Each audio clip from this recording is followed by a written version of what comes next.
قوم لوط پہ عذاب آیا، ہم جنس پرستی، مرد مردوں سے بدکاری کرتے۔ حضرت نوح نے سمجھایا کہ یہ کام درست فطرت کے خلاف ہے، یہ کام درست نہیں۔ جب انسان یہ کام کرتا ہے تو زمین اور آسمان کانپتے۔ اب میں کیسے کھول کے بتاؤں، میرے پاس اعداد و شمار ہیں کہ پاکستان کے اندر اس کام کی کیفیت کیا ہے اور کس طرح کر کے لوگ، میں تو رونا روتا رہتا ہوں داڑھی کا۔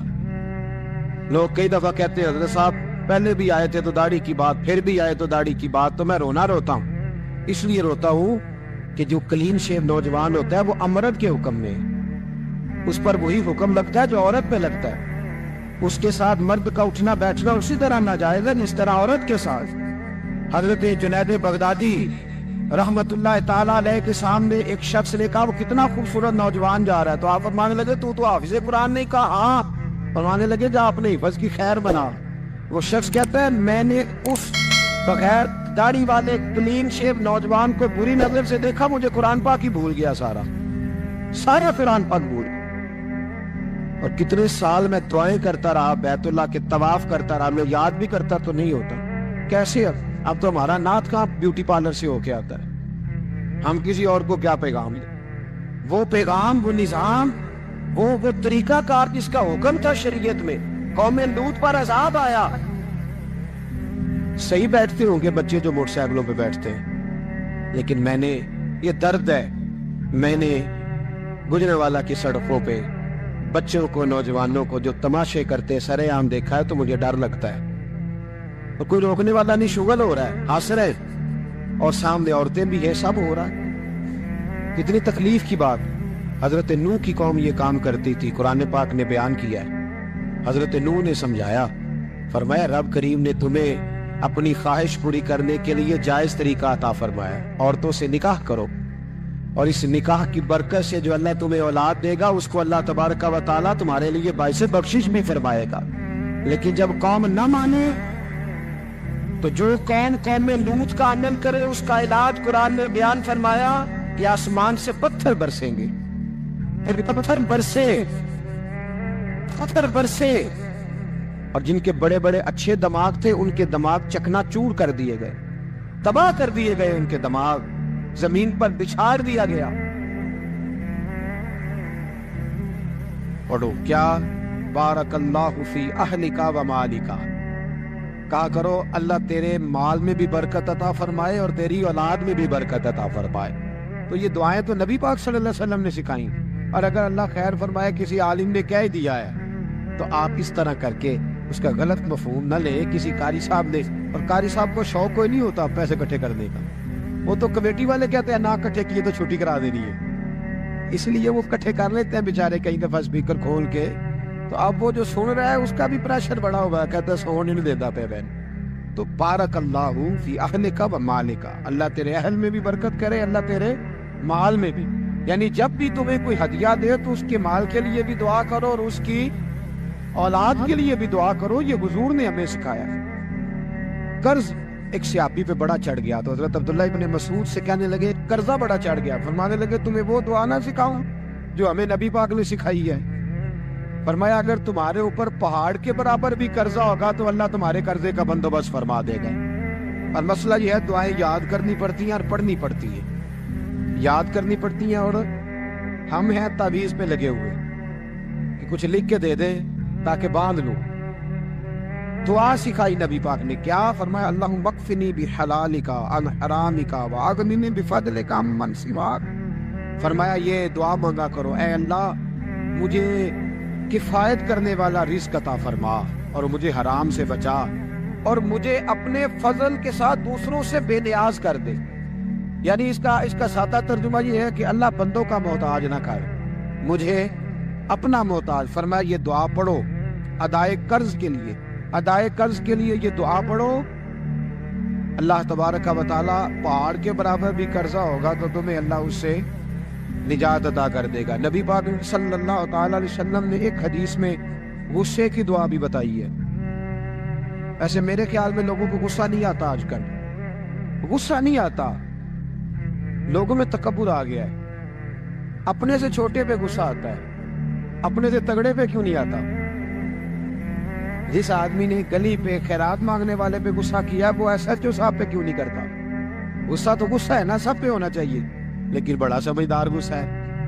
غریب آدمی کو دیکھ کے غصہ آتا ہے، امیر آتا ہے تو غصہ نکل جاتا ہے۔ تو میں تو کہتا ہوں لوگوں کو غصہ، اگر تجھے غصہ آتا ہے تو مار دیوار کے ساتھ ٹکر تیرے غصے کی سمجھ آئے۔ یہ کس قسم کا غصہ ہے جو غریب پہ ہی ہاتھ اٹھا رہا ہے؟ تو خدا را خیال پر غریبوں کے حق میں بڑا غصہ، مجبوروں کے حق میں بڑا غصہ، ماتحتوں پر۔ اور اگر چودھری صاحب آ جائے تو پھر بہانہ بنا لیتے، کہتے غصہ تے مینوں بڑا آیا سی، پھر میں کہا ہن میرے گھر آیا ہے، پھر بہانہ بنا لیا۔ ایسے نہیں کرو۔ نبی پاک صلی اللہ علیہ وسلم نے دعا سکھائی بخاری میں، فرمایا جب غصہ آئے تو پڑھا کرو اعوذ باللہ من الشیطان، آتی ہے نا دعا ماشاءاللہ، اعوذ باللہ من الشیطان، جب غصہ آئے تو یہ والی دعا پڑھ لیا کر۔ نبی پاک علیہ الصلوۃ والسلام نے ارشاد فرمایا کہ جب تمہارے بھائی کو چھینک آئے نا تو چھینک آنے والے کو کہنا چاہیے الحمدللہ۔ چھینک آئے اس نے کیا کہنا ہے؟ یاد ہو جائے گا کیا کہنا ہے؟ الحمدللہ۔ اور جو سنے اس نے کہنا یرحمک اللہ، کیا کہنا ہے؟ یرحمک اللہ، اللہ تجھ پہ رحم کر، یہ پڑھنا ہے اس میں۔ حضرت عبداللہ بن مبارک رحمۃ اللہ تعالی علیہ نے دریا کے کنارے کھڑے تھے،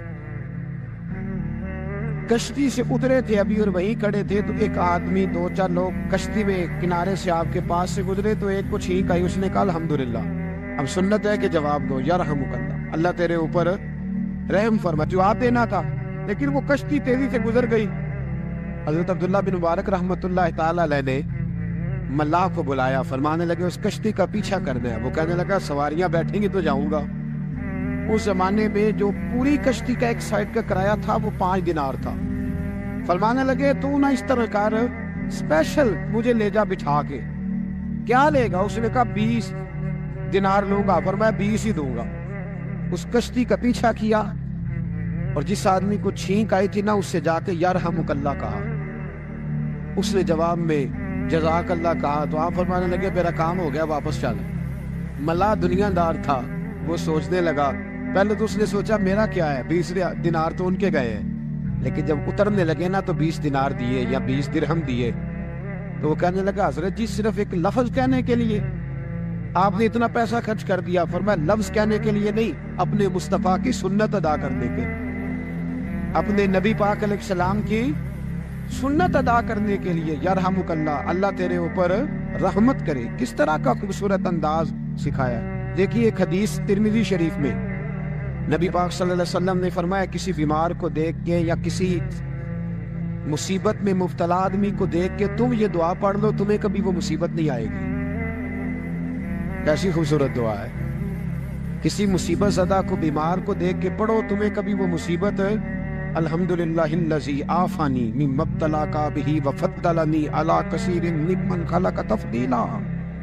اللہ تعالیٰ کا شکر ہے جس نے مجھے اس مصیبت سے عافیت دی اور اس بیچارے کو یا تجھے اللہ نے مبتلا کیا، اور اللہ نے مجھے اپنی بہت ساری مخلوق پہ فضیلت دی ہے، یعنی اللہ نے مجھے بڑا اچھا رکھا ہوا ہے یار، میں تو الحمدللہ بڑا اچھا ہوں، دیکھو بیچارہ۔ یعنی یہ دعا بھی ہے اور اپنے اوپر شکر ادا کرنے کا ایک۔ اعلیٰ حضرت فاضل بریلوی رحمت اللہ تعالیٰ علیہ کو نا گلے کے اندر چھوٹی چھوٹی 2 پھنسیاں نکل آئی، تو اس زمانے میں طاعون کا مرض پھیلا ہوا تھا۔ ایک بڑے قابل حکیم کو لایا گیا، انہوں نے چیک کر کے کہا آپ کو تو طاعون ہو گیا ہے، فرمانے لگے چل دوڑ جا، مجھے طاعون نہیں ہو سکتا۔ اس نے کہا جناب یہ گلے پہ بنا ہوا ہے اور سب کو پتہ ہے آج کل پھیلا۔ فرمایا سب کو ہو سکتا ہے، مجھے نہیں ہو سکتا۔ کیوں؟ فرمانے لگے ایک بندے کو طاعون ہوا تھا تو میں نے اسے دیکھ کے وہ دعا پڑھ لی تھی جو نبی پاک نے بتائی ہے، لہذا حضور کا فرمان ہے تو مجھے ہر بیماری آ سکتی ہے پر یہ بیماری آ سکتی۔ وہ شخص کہنے لگا جی منہ میں بھی گلٹیاں چلی گئی، کھول نہیں رہا، کیا ہوگا؟ اعلیٰ حضرت نے کالی مرچ منگوائی، اسے پیس کے زبان کے نیچے رکھا تو ساری بیماری دور ہو گئی۔ فرمانے لگے بلاؤ نہ ذرا اس حکیم کو جو کہتا تھا طاعون ہو گیا ہے، وہ تو صحیح ہوتا ہی نہیں اتنی جلدی۔ فرمایا ہر چیز بدل سکتی ہے پر میرے نبی کا فرمان نہیں بدل سکتا، میرے رسول پاک علیہ السلام کا فرمان نہیں بدل سکتا۔ تو عزیز دوستو، نبی پاک، اب بڑی خوبصورت بات آئی، ساری خوبصورت تھی، بڑی پیاری بات آئی۔ دنیا میں سب سے حسین چہرہ اللہ نے اپنے رسول کو عطا فرمایا ہے۔ نبی پاک کا چہرہ بھی حسین ہے، مکھ چند بدر شاہ شانی ہے متھے چمک دی لاٹ نورانی ہے کالی زلف تے اکھ مستانی ہے مخمور اکھی این مدفری پیارا چہرہ ہے حضور کا جتنا چہرہ پیارا تھا اتنے ہی حضور کے اخلاق بھی بڑے پیارے تھے لیکن میرے نبی پاک علیہ السلام جب آئینہ دیکھتے کیا دیکھتے حضور جب آئینہ دیکھتے ہمارے نوجوان بھی سارا دن آئینے کے آگے کھڑے رہتے کبھی بال اس طرح کے بناتے کبھی اس طرح تو میرا کئی دفعہ دل کرتا ہے کہ میں ان سے کہوں کہ تو آئینے کو کہہ رہا ہے جھوٹ بول پر وہ کیسے بولے تو کہہ رہا ہے آئینے کو کہ تو کہہ سب سے پیارا تو ہی لگ رہا ہے پر وہ کیسے بولے اس کو تو سچ بتانا ہے ان کو آئینہ جو دکھایا تو برا مان گئے تو میرے عزیز یاد رکھیے گا نبی پاک صلی اللہ علیہ وسلم بھی آئینہ دیکھتے آئینہ دیکھنا حضور کی سنت ہے کوئی سنت سمجھ کے آئینہ دیکھے گا تو ایک دفعہ دیکھنے پر 100 شہیدوں کا ثواب ملے گا لیکن نبی پاک صلی اللہ علیہ وسلم آئینہ دیکھتے کیا کہتے اللہم انت حسنت خلقی فحسن خلقی یا اللہ یہ دیکھے حضور نے ہمیں سکھایا ہے یا اللہ جس طرح تو نے میری صورت اچھی بنائی ہے میری سیرت بھی اچھی بنا دے یہ ہمیں سکھانے کے لیے دعا یا اللہ جس طرح صورت اچھی بنائی ہے جس طرح تو کہتا ہے نا اس دفعہ اس وقت دیکھ لو کپڑوں پہ کوئی داغ نہیں تو دعا کیا کر باطن کے بھی اللہ داغ دور فرما دے یہ والا سارا معاملہ بھی ٹھیک ہو جائے تو آخر کی طرف آتا ہوں فرمایا جب کھانا کھانے لگو تو دعا مانگو اور ایک روایت میں فرمایا یہ دعا پڑھ لو کھانے میں زہر بھی ہوگا تو تم پہ اثر نہیں کرے گا کھانے پہ ایسے میں بڑی تکلیف سے کہتا ہوں کہ آج بھی ہمیں کہنا پڑتا ہے کہ بہت سارے لوگ ایسے ہیں جو ابھی بھی کھانے سے پہلے بسم اللہ نہیں پڑھتے یار بڑے افسوس کی بات نہیں بڑے افسوس حضور نے دعا سکھائی میں یہ دعا پڑھو گے تو زہر بھی ہوگا تو اثر نہیں کرے گا بسم اللہ الذی لا یضر مع اسمہ شیء فی الارض ولا فی السماء یا حی یا قیوم جس کی برکت سے زمین و آسمان میں کوئی چیز بھی نقصان نہیں دیتی اور اے اللہ اے ہمیشہ زندہ رہنے والے اور قائم رہنے والے اور ان کی طرف دعوت توحید دینے کے لیے اللہ تعالیٰ نے حضرت ہود علیہ السلام کو بھیجا ہود علیہ السلام نے قوم سے کہا کہ میں تم سے کسی چیز کا اجر طلب نہیں کروں گا میرا اجر میرے اللہ کی بارگاہ میں ہے پاس تم اپنے رب سے بخشش مانگو پھر اس کی بارگاہ میں توبہ کرو اللہ تعالیٰ تم پر موسلادھار بارش برسائے گا اور تمہاری قوت میں اضافہ فرمائے گا قوم عاد نے دعوت حق کو رد کیا اور ایمان نہ لائے بلکہ ہود علیہ السلام پر طنز کیا وہ کہنے لگے کہ ہمارے تو معبودوں نے ہمارے بتوں نے معاذ اللہ آپ کو پاگل بنا دیا ہے آپ کو مجنون بنا دیا ہے الٹا حضرت ہود کو کہنے لگے اس لیے آپ ایسی باتیں کرتے ہیں ہود علیہ السلام نے کہا میں اللہ کو گواہ بناتا ہوں اور تم بھی گواہ رہنا کہ میں تمہارے شرک سے بری ہوں اور میں اللہ پر توکل کرتا ہوں اور میں نے رسالت کا حق ادا کر دیا ہے آیت نمبر 58 میں اللہ تعالیٰ نے فرمایا جب ہمارے عذاب کا وقت آ گیا تو ہم نے اپنی رحمت سے ہود اور ان کے ساتھ مومنوں کو نجات عطا کی قوم عاد نے اللہ کی نشانیاں اور رسولوں کو جھٹلایا اور دنیا اور آخرت میں لعنت کے حقدار ہوئے آیت نمبر 61 میں پھر سے حضرت صالح علیہ السلام اور ان کی قوم سمود کے حالات کو بیان کیا گیا حضرت صالح نے کہا ہے میری قوم اللہ وحدہ لا شریک کی عبادت کرو اس سے بخشش طلب کرو اس کی بارگاہ میں توبہ کرو اس نے تمہیں زمین سے پیدا کیا ہے اس پر آباد کیا ہے جواب دیا ہے صالح ہمارے آباء و اجداد کے معبودوں کی عبادت کو روکنے سے پہلے ہمیں آپ سے بڑی امیدیں تھیں اور اب آپ ہمیں روکنے لگ گئے ہیں باپ دادا کے دین سے لیکن اب ہمیں آپ کی دعوت کے بارے میں شکوک ہیں صالح علیہ السلام نے اپنی قوم سے کہا کہ یہ اللہ کی اونٹنی ہے اور یہ تمہارے لیے نشانی ہے اسے چرنے کے لیے آزاد چھوڑ دو اور اسے تکلیف نہ دینا اللہ اکبر ورنہ تمہیں عذاب پہنچے گا انہوں نے اونٹنی کی کونچیں کاٹ ڈالی صالح علیہ السلام نے کہا تم صرف 3 دن اپنے گھروں میں مزے اٹھا لو 3 دن پھر اللہ کا یقینی عذاب آئے گا پھر ایک چنگاڑ نے ان کو آ دبوچا وہ اپنے گھروں میں گھٹنوں کے بل اوندے پڑے رہ گئے صرف صالح علیہ السلام ان کے ساتھ اہل ایمان اس عذاب سے بچے یہ 3 قوموں کا ذکر ہو گیا نوح علیہ السلام کی قوم کا بھی ہود علیہ السلام کی قوم کا بھی اور حضرت صالح علیہ آگے اللہ تبارک و تعالیٰ نے آیت نمبر 69 میں اس بات کا بیان فرمایا کہ حضرت ابراہیم علیہ السلام کے پاس فرشتے بشری شکل میں آئے انسانی شکل میں انہوں نے اجنبی مہمانوں کے لیے بچڑے کا بھنا ہوا گوشت تیار کرایا آپ یقین کریں کچھ باتیں لوگ ایسی بیان کرتے ہیں کہ جن کو نہ سن کے بندے کا دل کرتا ہے کہ اس بندے کو بتائیں کہ یار یہاں تو دین سارا پڑھ. ایک صاحب مجھے کہنے لگے جی میں ایک پیر صاحب کے پاس گیا تھا تو بڑی مرغن غذائیں تھیں, انہوں نے میری بڑی خدمت کی پر مجھے نہیں اچھا لگا, پیروں کو چاہیے سادی روٹی رکھیں. میں کہ توں پیراں واسطے لسٹ بنا خاں انہوں نے کس طرح نہ ہونا چاہیے. یہ بہت بڑی مصیبت ہے. اگر آپ سادہ کھانا کھلا دیں تب بھی اعتراض ہے, اچھا کھلا دیں کہنے رولا ہے کوئی پیر چوکھے مالدار, دونوں طرف سے مسئلہ. تو کہنے لگا جی نہیں پیروں کا کیا کام ہے, وہ کڑائیاں اور وہ سارے. تو پھر میں نے انہیں کہا کہ آپ اس طرح کریں, گھر جا کے نا تو 12ویں سپارے کی تلاوت کریں. حضرت ابراہیم نے اپنے مہمانوں کے لیے بھونا ہوا کھانا تیار فرمایا تھا. تو آپ کیا کہیں گے کہ حضرت ابراہیم درویش نہیں تھے؟ عجیب بات ہے بھائی, آپ ہر بات میں اڑ جاتے ہیں. دین ہم نے وہ لینا ہے جو اللہ کا قرآن ہمیں دیتا ہے اور رسول اللہ کی حدیث ہمیں دیتی ہے. جب انہوں نے دیکھا کہ مہمان کھانے کی طرف ہاتھ نہیں بڑھا رہے تو ان کو ڈر محسوس ہوا. حضرت ابراہیم کو فرشتوں نے کہا کہ ہمیں قوم لوط علیہ السلام کے عذاب کے لیے بھیجا گیا ہے. حضرت ابراہیم کی بیوی کھڑی تھی, اس پر وہ مسکرائیں تو فرشتوں نے اللہ کی طرف سے انہیں حضرت اسحاق علیہ السلام اور اس کے بعد حضرت یعقوب علیہ السلام کی بشارت عطا. اسحاق علیہ السلام حضرت ابراہیم کے بیٹے ہیں اور یعقوب علیہ السلام پوتے ہیں, اور یعقوب علیہ السلام کے بیٹے یوسف علیہ السلام. ہاں اللہ اگر چاہے تو 7 نسلوں میں نبوت رکھ دیتا ہے اگر اس کی منشا ہو.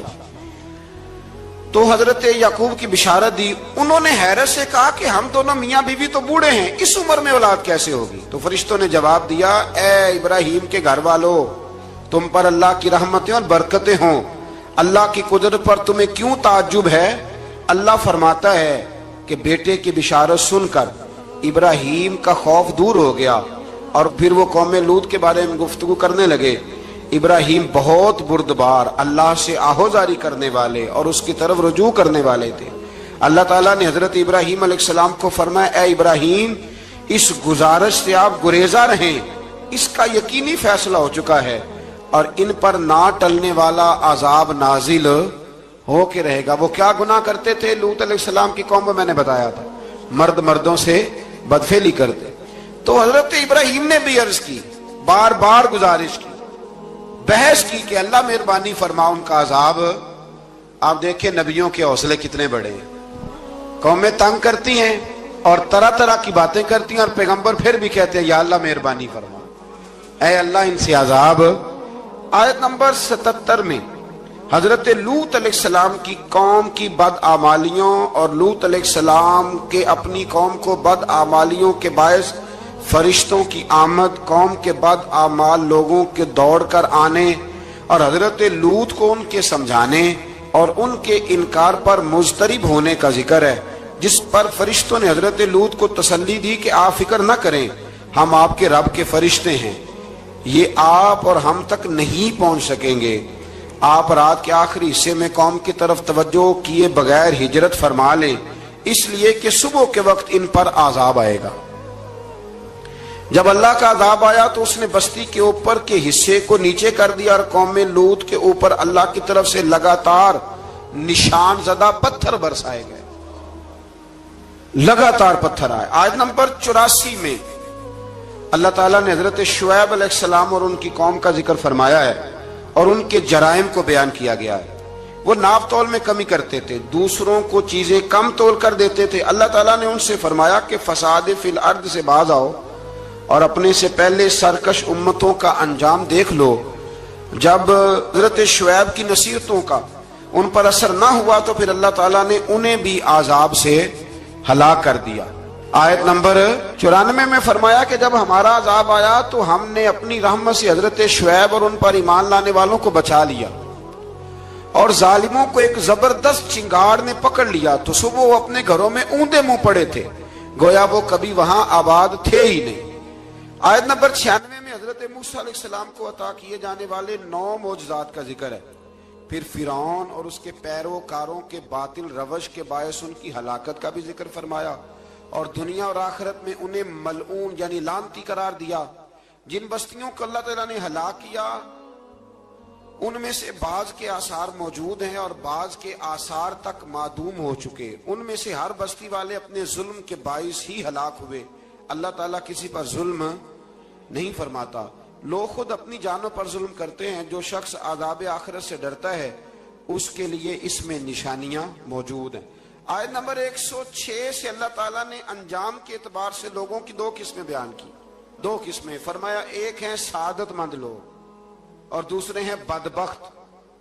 فرمایا بدبختوں کا ٹھکانہ جہنم ہے جس میں وہ ہمیشہ رہیں گے، اور نیک بختوں کا ٹھکانہ جنت ہے، وہ ہمیشہ اسی میں رہیں گے، اور ان کے لیے اللہ کی طرف سے نا ختم ہونے والی عطا ہے.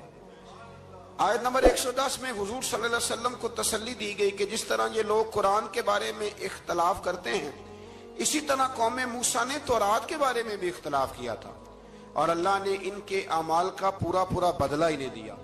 آیت نمبر 112 سے سرکشی کو چھوڑ کر احکامات دین پر استقامت اختیار کرنے اور ظالموں کے ساتھ میل جول رکھنے سے بچنے کا حکم دیا گیا ہے، اور فرمایا کہ ظالموں سے میل جول کا انجام دوزخ کی آگ ہے.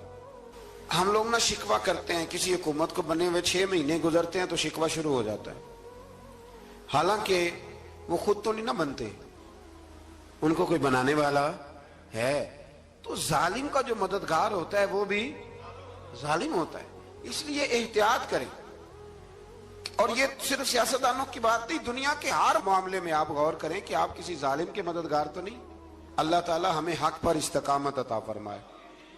آیت نمبر 114 میں دن کے دونوں طرفوں میں اور ابتدائی رات کے کچھ حصے میں اللہ تعالیٰ نے نماز قائم کرنے کا حکم دیا ہے. رات کے کچھ حصے میں بھی نماز پڑھنی چاہیے. اور یہ بھی بتایا کہ بے شک نیکیاں گناہوں کو مٹا دیتی ہیں، اور یہ نصیحت قبول کرنے والوں کے لیے نصیحت ہے. آیت نمبر 120 میں اللہ تعالیٰ نے فرمایا کہ ہم آپ صلی اللہ علیہ وسلم کو رسولوں کی تمام خبریں آپ کے دل کی تسکین اور تقویت کے لیے بیان کرتے ہیں، اور ان میں مومنوں کے لیے نصیحت اور عبرت ہے کہ ان ساری باتوں سے عبرت پکڑ لو. بچہ صرف وہی جو اللہ کے نبیوں کے طریقے پہ چلا اور نبیوں کے ساتھ رہا، باقی بچ سکے نہیں. اللہ تعالیٰ کی طرف سے توحید و رسالت اور وقوع قیامت کے دلائل بھی ہیں. آیت نمبر 123 میں فرمایا کہ آسمانوں اور زمینوں میں سب غیب اللہ ہی کے ساتھ مختص ہیں، اور ہر کام اسی کی طرف لوٹایا جاتا ہے. آپ اسی کی عبادت کیجئے، اسی پر توکل کیجئے، اور آپ کا رب لوگوں کے اعمال سے غافل نہیں ہے. اسی بارے میں نا آگے سورۃ یوسف شروع ہو رہی ہے.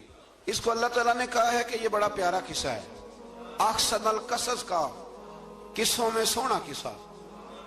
تو یہ کچھ 12ویں پارے میں اور کچھ 13ویں پارے میں ہے. میں نے یہ ارادہ کیا ہے کہ یہ ایک ہی دن پوری بیان کی جائے. ایک بزرگ کی بات لکھی جو تابعی ہیں، وہ فرماتے ہیں کہ ان بزرگوں کا طریقہ یہ تھا کہ وہ لوگوں سے چھپ کے نا پہاڑ کے پیچھے عبادت کرتے تھے، اور پوزیشن ان کی یہ تھی کہ کسی سے ملتے نہیں تھے. بالخصوص فجر کی نماز سے لے کر عصر کی نماز تک بکریاں رکھی ہوئی تھیں، ان کو چراتے رہتے تھے فرات کے کنارے اور نفل پڑھتے رہتے تھے. اس وقت کو ملنے بھی نہیں آتا تھا. ایک شخص بڑی دور سے ان کی شہرت سن کے آیا، میں نے تو ملنا ہے. لوگوں نے کہا وہ اس وقت نہیں ملتے، ناراض ہوتے. اس نے کہا اللہ کا بندہ ہے نا، ناراض ہو بھی جائے گا تو لمبا ناراض رہے گا نہیں، اللہ والے جلدی راضی ہو جاتے ہیں. پہنچ گئے. اب وہ بابا جی نماز پڑھ رہے تھے تو کہتے میں نے عجیب منظر دیکھا کہ بابا جی فرات کے کنارے نماز پڑھ رہے ہیں اور ایک بھیڑیا ان کی بکریوں کی حفاظت کر رہا ہے. کہتے میں حیران رہ گیا کہ بھیڑیا تو بکریاں کھایا کرتا ہے اور یہاں چرا رہا ہے. کہتے میں جب گیا تو بابا جی نوافل میں مشغول تھے. مجھے دیکھ کے کہنے لگا اس وقت کیوں آئے؟ میں نے کہا حضور اگر آ گیا ہوں تو پھر مہربانی کرے قبول فرما لیں. میں بیٹھ گیا تو میں نے کہا حضور یہ بھیڑیا بکریاں چرا رہا ہے، بھیڑیا اور بکریے کی صلح کب سے ہو گئی؟ تو فرماتے ہیں لمبی تقریر نہیں، ہلکا سا جملہ. فرمانے لگے جب سے بکریوں کے مالک نے رب سے صلح کر لی ہے نا، تب سے بھیڑیوں نے بھی بکریوں سے صلح کر لی ہے. بکریوں کے مالک نے رب سے صلح کر لی، گناہ چھوڑ دیے، اس کی فرما برداری میں آ گئے. اب پھر اسے بکریاں چلانے کی ضرورت نہیں رہی. بکریاں نہ اب بھیڑیا چراتا ہے. کہتے ہیں میرے اوپر کپ کپی طاری ہو گئی بزرگوں کی بات سن کے، اور مجھے پیاس لگی اور خواہش آئی کہ پتہ نہیں اب بابا جی کچھ کھلائیں پلائیں گے بھی کہ نہیں.